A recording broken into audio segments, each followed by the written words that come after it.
Start na. Okay, final. So, hopefully nakasabot ka tong A. So, sa B na punta, victimization due to bullying and self-confidence. What is the mean and standard deviation, victimization and self-confidence scores of the respondents? So, balik na rin. Open 10. So, nara. Then, descriptives again. Tapos, victimization and self-confidence.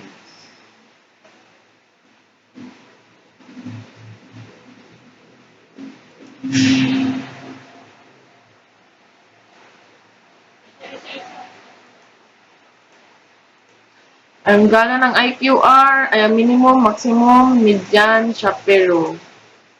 So, yes. Wala niya siya.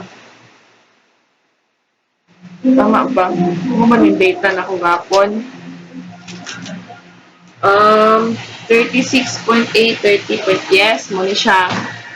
So, muna ang mean, median, STD, p-value. Is there a significant relationship between students' victimization score and self-confidence score? Dili na siya nag-base sa, dili siya paired, kaya dili magod siya before and after, or like, kanang compare ang first try, second try, dili magod siya yung anak. Tapos, dili po siya independent, kay dili po ko sure nga no, pero more likely, dili siya napadulong. There is an example number 6. So, follow lang sad ko. Nagpataka lang ko, nag-trial and error lang dito ko. O, dili siya mag-load.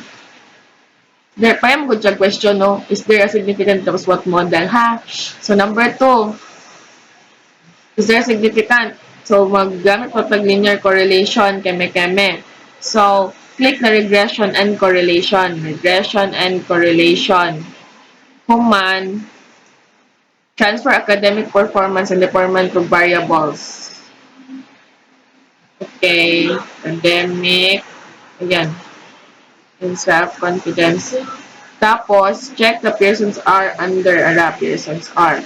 Manigawas, nara, negative 0.530 and less than 0.001.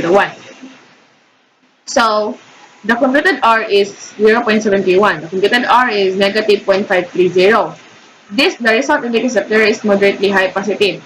Asa man nga belong ang 0.030, na siya diri sa moderately high. Pero kay negative, so moderately high negative relationship between victimization score and self-confidence scores. This implies that a student with high victimization score will have a low self-confidence score. Kasi, kuan man, negative man, pag positive siya, high academic, high deportment, high victimization, high self-confidence. Pero kay negative man, so, mataas si victimization, mababa si self-confidence. Tapos, ano paspas lang kayo nilitabo karon tapos ako gabi, dubigin ko na mag-study. What model best describes the relationship between students? Nanapon na diri sa number 3. Kupihanay lang yun na itong nangyayon.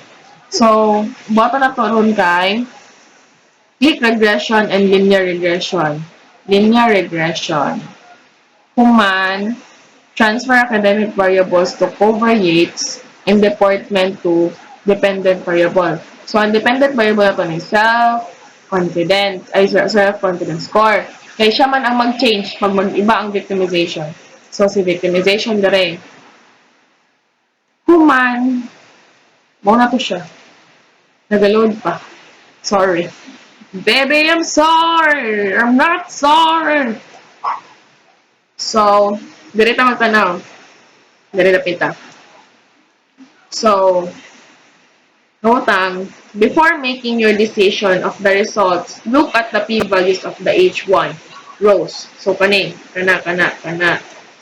If they show that the intercept and the independent variables are significant, both will be used for the equation of regression.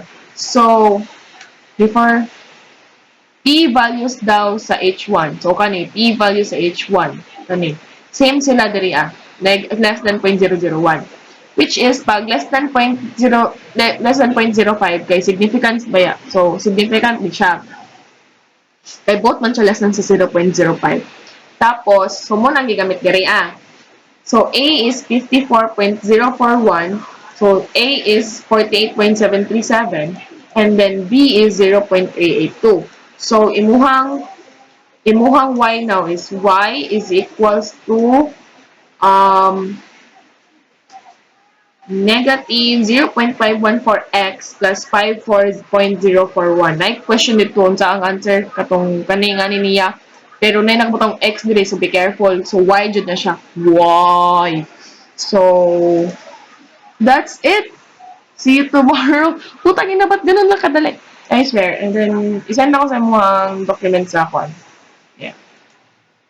Love, love.